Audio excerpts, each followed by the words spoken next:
Hey everybody, Dylan here, and I'm going to bring you a fantastic presentation on how to double your profit in your MEP firm. So without further ado, I'm going to share my screen and we'll give people just a minute here to come in. But again, thank you for coming today to this web class on how to double profits within your MEP firm. So let me share my screen here and you can now see my screen. All right, with that, show you how to double profits in your MEP firm.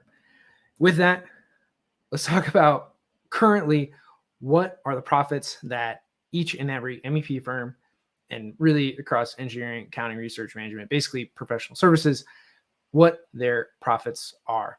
Now, there's a ton of numbers on this page from 2015 to 2020 is the most current data, as in we're not finished with 2021 yet.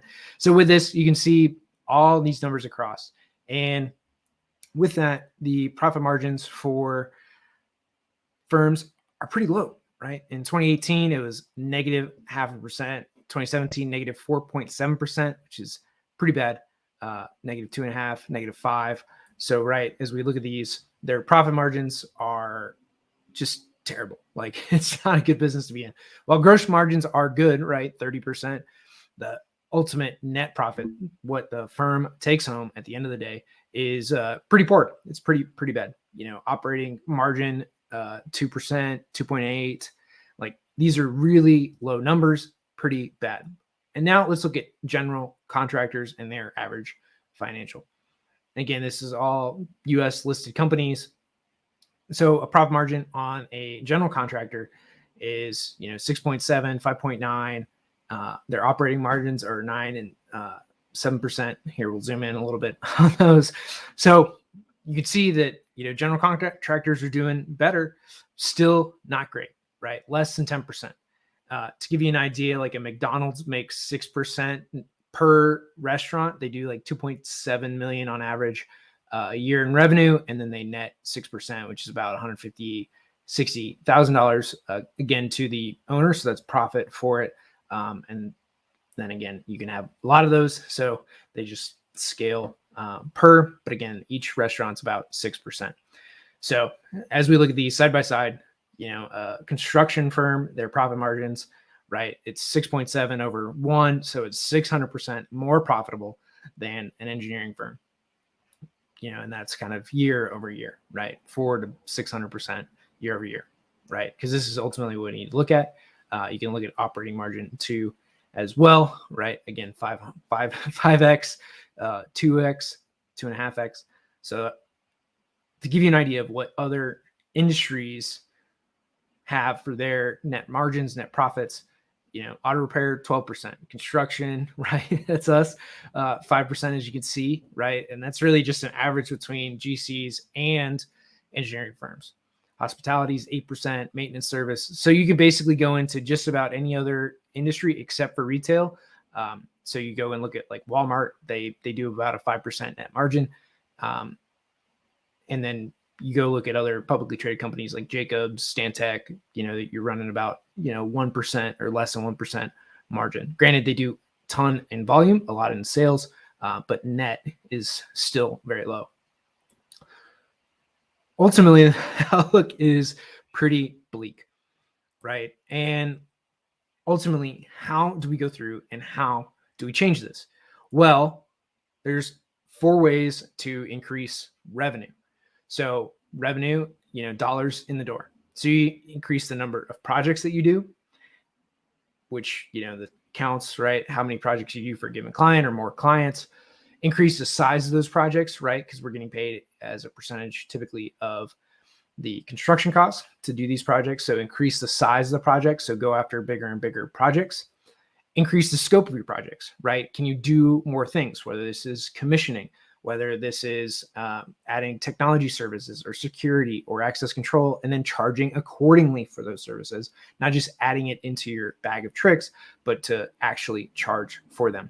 And then ultimately increase your fee and that percentage of construction for those projects. So increase the dollars that you're making per project, or increase the scope or number and size of projects. Pretty simple. This should be nothing new, nothing crazy, nothing out of the box.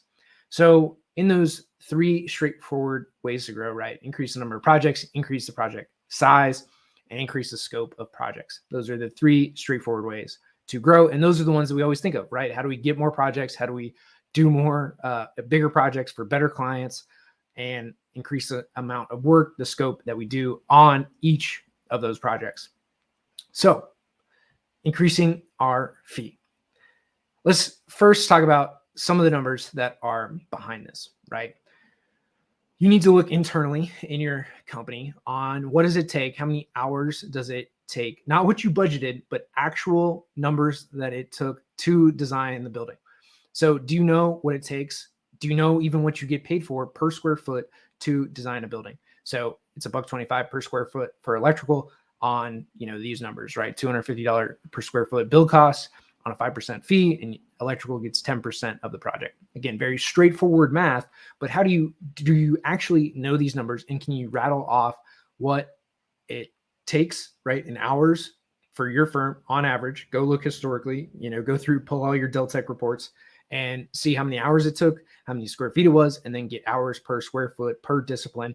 And that's going to give you a very good number on what does it take, what are you getting paid for that building type, project type, and are you profitable, right? Not what was budgeted, but fee, dollars, and look through that. So in increasing your fee, you need to know what it's costing you, so that you can, again, have a margin that is high enough to where you actually make a net profit on those projects. So profitability is ultimately all in the margin, right? So margin is the difference in revenue minus variable cost minus fixed cost, and that's your margin, right? That's what you have in your project. Now, there's some things like in most fixed costs, or how you would go about margin is revenue minus what it takes to actually do a project, and then you take out all SG&A, which is selling, general, and administrative. So your overhead costs like rent, your executive salaries, your admin salaries, utilities, all that kind of overhead stuff. And then you just look at what does it take on a given project to complete it. And that's typically your operating margin. But one thing to consider and think about, within most every engineering firm, 90+% of all costs are fixed, right? Most everybody's on salary, so that's a fixed cost. Your insurance premiums are fixed, at least on a yearly basis until you renew. Your rent is fixed, your utilities. Now, I know this varies on a monthly basis, but for all intents and purposes, it is pretty much a fixed cost. You know about what your electric bill, your internet bill, your cable bill, like all those, what it's going to be roughly on a monthly basis, right? Like electric's going to fluctuate minorly, right, between summer, winter, fall, but you effectively know what that is. So the only other kind of variable costs that we have within engineering is going to be travel, it's going to be food, it's going to be meals, it's going to be conferences, right? And you could budget for those to make them more in the fixed category, to know that you have X dollars per year to go to conferences, whatever that might be, X dollars for marketing, X dollars, to do all that kind of stuff. And there's a whole other thing on marketing that, every dollar should in fact have a return. Therefore, you should never need a marketing budget, in that it's just going to be, you spend as much as you need to get the customers you want, and ultimately they're going to be profitable. So there should be no budget for marketing in that way. But the problem is most people do not know which marketing dollars work and which don't. So they don't have a good spend and tracking. That is outside the scope of this, but I felt I should mention it to bring that up in tracking and budgeting for costs. So when we go through this, right, we got phases of design. So ultimately through a project, we've got to figure out where we can reduce costs, what it takes to produce a project, a design, a set of designs for each one, right? So let's just break this down to 3 simple phases. You've got business development, proposal, stages of a project, right? All your marketing efforts, your conferences, your proposals, presentations, what your marketing department does, all those pieces really fall into this category. Next, design. This is like the bread and butter of everything that we do, right? Is to actually design a project, to do engineering, and to create drawings and specifications. Next, CA. So going through all of your submittals, doing site visits, project meetings, all that kind of stuff. And let's break down each of these to really see where we can ultimately save the most time, the most money.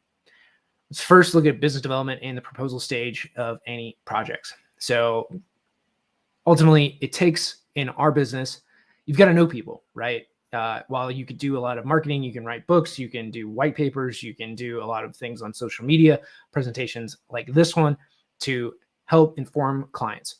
But ultimately, in construction, especially when you're spending millions and millions, tens of millions, hundreds of millions of dollars on a project, you're going to do that in person. So you're going to go to events, you're going to have dinners, you're going to do fundraisers, you're going to do all these different types of events that do take money to put on so that you can shake hands and kiss some babies and win those projects. So that takes time, that takes money, and it's just what you have to do within this world, this business, because people are going to spend a lot of money. They want to feel and know, like, and trust you to help them through those projects. And now there can be better marketing efforts made, right? You can do books, you can do white papers, you can do all these things, you can mail them out, you can do a lot of different stuff within your marketing efforts, but it's not going to drastically change today, and the costs really aren't going to dramatically change from what you're doing today, more than likely. The only thing that would dramatically increase the amount of costs in marketing outside of all the events and dinners and fundraisers and all that kind of stuff is if you were to physically, ship something like a newsletter, a magazine, white paper, a book to somebody. That's the only thing that's going to increase it. But again, it's a few dollars per lead, and we're not talking, thousands of leads by and large, right? It's going to be 50, 100 people. So $1,000 worth of shipping on an annual basis, or $5,000, right? We're not talking substantial dollars in your marketing efforts. So really, outside of this, there's not a whole lot of money to save. Yes, you could do fewer events or fundraisers or golf outings, and you could save, $10, $20, $50,000 a year. But when we're talking millions of dollars in fees, you still want to be seen. So I think on the whole, those events, those dinners, those fundraisers are great events to go to. They are very much worth your while, so long as you make the most of them. You still need to put in the effort. You still need to shake some hands, meet some people, have some great conversations, maybe have some leave behinds, all those kinds of things, so that you can form that relationship, follow up with them consistently, which again is more a time thing, not so much a dollars thing, but that's how you can help grow the business and win more projects ultimately, right? Like we talked about in revenue. So do more projects for more clients, or just do more projects for the same clients, bigger projects, better projects. And, because they know, like, and trust you, probably increase your fees because you're delivering them a better deliverable. They trust you more, and it would take a lot for them to build that same rapport with a different firm. So some of the things in becoming entrenched and ingrained within a firm's process and operations. Now, CA. In CA, we all know that can be a real time suck. This is where projects far more often than not are lost. And this is also why, more time needs to be spent in design and QA and QC so that we can limit the downside and time spent in CA, right? Time's going to be spent kind of one way or the other, but really mitigating, the amount of meetings that you're there, time on site, what a submittal reviews, how many passes through it, all those things. A lot of this is in your current AIA contracts. It's also to stick to it and to let the team know what all those pieces are for each and every project, and then to keep track of those through the project. So again, that you do not lose your ass and spend so much time in CA that hopefully it really isn't required.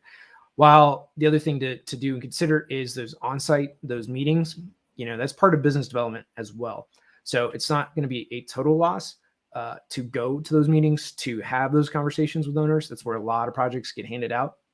is in those, on-site construction meetings before or after the meeting. So do not discount those in going to those, but for the rest of the team, right? So sending project managers, sending principals, things like that to some of those meetings is super important. And that's where, again, a lot of business can be generated. So then it becomes half business development. So also keep that in mind with some of those on-site pieces, but just don't get sucked into outrageous CA. Again, we all can be there. And there might be some things too that it's, hourly billable for CA portions of projects instead of including in your overall design fee, to where CA is now like a adder to your projects, is another way to do that. Again, to increase revenue and decrease kind of the time commitment, or make sure that you're going to be fairly compensated for the time put into producing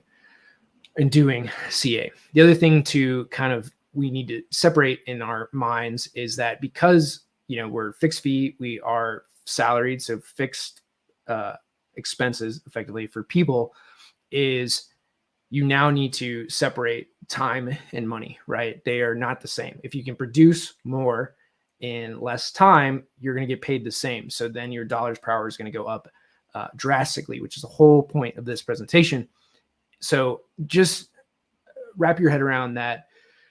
You can get paid a lot of money for not taking a ton of time, right? They're paying you for your expertise, for your ability to produce construction documents. So, right, the design phase is where the meat of the project is. So if you can get through this faster, you're not going to have any less fee. Your fee is fixed.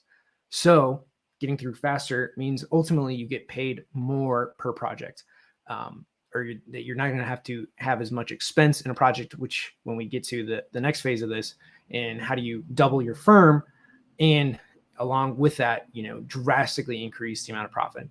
So ultimately, right, people execute the work. You have rent, utilities, software, hardware, like all that stuff is needed to do a project.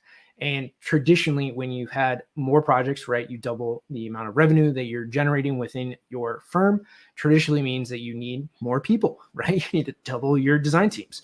You have to have a bigger office because now not everyone can fit in the office that you currently have. There's more software. They need computers, like all this stuff, increased utilities, electricity usage, right? Everything grows. But because all costs grow at the same rate as basically you're creating revenue, your margin effectively stays the same. Pretty low margins, right? And another thing to consider is a younger workforce is cheaper in dollars, like upfront dollars, than somebody like an older workforce. But in that, the older workforce more than likely is not going to make the mistakes to cost you in like errors and omissions, right? Is far higher for younger workforce because you don't know what you don't know, versus an older workforce that has been around the block a few times to understand what needs to be done, what needs to happen, how specs need to be written, all those types of things. But just understand, because salaries are fixed, fresh graduates are going to be paid less than a senior engineer, right? Simple economics. So growth doesn't increase margin. And sure, some of the back office things like accounting, HR, grow at the same rate as a team. Probably have, so basically finance and HR, for every 20 people you add or 50 people you add, you might add one HR, if that, right? I've seen 100-person firms with just a single person in HR and a couple accountants. So that really doesn't shift or increase as dramatically as like your design team, which is ultimately the biggest cost, right? So we've gone through revenue minus fixed overhead minus the small variable expenses, effectively gets you to profit. So again, 90+% is all in fixed overhead, and then there's those small variable expenses. So solution, you've got to increase revenue without increasing your fixed costs, which ultimately is office space and people. Those are the two largest expenses within MEP firms. So you don't want to hire and you don't want to get a new office. So the challenge is, how do we do this, right? So if you do more projects with fewer people per project. So for an example, let's say that each person in your office is doing about 400,000 square feet a year, so $100 million worth of work, and you want to double that to 200 million in construction value annually. So on 400,000 square feet, let's say a third of their time is spent drafting, right? Putting devices into a Revit model, doing all that kind of stuff, with a third on engineering, a third probably in meetings, and that's really their life, right? Is third drafting, drawing, third engineering, and a third in meetings. So with that, you have 667 hours on a 2,000 hour annual deal. 2,000 hours is like a pretty rough estimate of what people spend, like 2 weeks of vacation, effectively a year. So you've got 50 weeks times 40 hours a week. So it's 2,000 hours. So you're going to spend 667 hours a year drafting, right? Just putting devices and content into a model. And if you double that, right, how do you keep drafting hours constant or decrease them for this amount of work so that you don't have to hire people? Because again, if you doubled that amount, you're at 1,300 hours right now. So you're at like 2/3 of a year is just spent drafting. More likely you're not going to meet the project because you still need to be in meetings. You still need to do engineering, right? And get all your calculations done for each and every project, coordination, all those types of things still need to be done. And frankly, you run out of time. This is why people burn out. They work 80 hours a week for a year. Most people cannot sustain that. They burn out. They have adverse health conditions, reactions. Personally, I got shingles from the stress and just heartache of going through these projects at that type of pace. So again, you're going to burn out your people. We see it readily. We have a 10-12% turnover rate annually within the industry. So you're seeing engineers constantly leave, trying to find a better work environment, better culture, and a place where they're not pushed to meet every single crazy deadline that your clients are pushing. So ultimately, we need to figure out how to improve the productivity of our people so we can do all this. And really the only solution that is out there, right, because you can't scale with people, is automation. It's the only way to increase output without adding people and increasing your margins, right? Because again, the more work you do, the more people you add. While you might do 2 million in revenue on those 400,000 square feet, a 10-person team, let's just say $100,000 weighted salary per person, right? So that includes benefits, insurance, everything that comes with hiring somebody, taxes, like all those fees. So their salary might be 80,000, but the firm has another 20,000 in benefits, insurance, taxes, all this other stuff that they have to provide to that individual. So a 10-person team is now $1 million payroll on that, right? A 10% net margin would be 200,000. And I'm being generous here, right? As we saw earlier, most firms don't make anything. So 200,000 in quote profit if they have an actual 10% net margin, which again is being very, very generous for this. So how do we double, right? So now we do 4 million in revenue. If you double the revenue, you double the staff. So now instead of that 200,000 in net profit, you'll be 400,000 in net profit. Again, same 10% net profit percentage. Again, being very generous. So but let's say that you double revenue, right, to 4 million, you add no staff and you add automation. Now, instead of adding another $1 million in overhead, you would then add that $1 million basically straight to the bottom line. So now you have $1.2 million in profit. So instead of 200,000, you go to 1.2, which is a 600% increase in profit. So we're not doubling. This would be a 6x if you could automate all the drafting for every single discipline within your MEP firm. So let's just say that we did only electrical and technology, right? It's about half the MEP firm design fee. So really, instead of 600%, we're going to go to 300% in increase in profit. You're going to have to hire for mechanical and plumbing, but you won't have to have any hires in your electrical and technology department because, again, we're going to automate the whole drafting side of this. So I know I've gone through a lot. We're really pushing up on the end of our half hour here together. I'm going to unshare my screen here real quick. But two things. This guide, you can go to cowabungastudios.com/profit report. I'm going to give you basically all these slides plus a narrative recording of this presentation. And then you can pass it around within your office to everybody. You go to cowabungastudios.com/profit report to get this definitive guide. and some audio, some other links to different stuff that we're going to give you as a gift for doing this. It's free. We'll mail it to you. So it's going to go to your actual physical address. So when you go to cowabungstudios.com/pop-up report, you'll click on it. It'll take you to a page where you'll fill out your information so that we can send you this physical report. So not a digital download. It's going to be an actual physical sheet that you can, again, hand around your firm. And if you're ready to book a demo on our automation solutions, you can go to cowabungastudios.com/book a demo, and it's going to take you to a booking page where you can pick a time slot to walk through our automation solutions and check everything out. We have videos also on our website at cowabungastudios.com so that you can, again, see everything that we're about, because automation is going to be the only way that you're going to be able to double profit, right? That is the only way that you're going to have an increase in profit. We've seen for years, I mean, we have 100 years of this where a firm does more revenue, does more projects, and they do not make any more net, right? Their margins are the same. The percentages are the same. Yes, in terms of dollars, that is going to increase, but not substantially. So if you want to make more money, if you want to take more money home, if you want to be able to do more with your money, go to more charities, do more causes, really just have more to give to your community and outreach, all that kind of stuff, you're going to need more money. And the only way to do that and keep more money within your firm is through automation. People ultimately can scale to a certain point, but to really put the rocket fuel on your firm, you're going to need automation.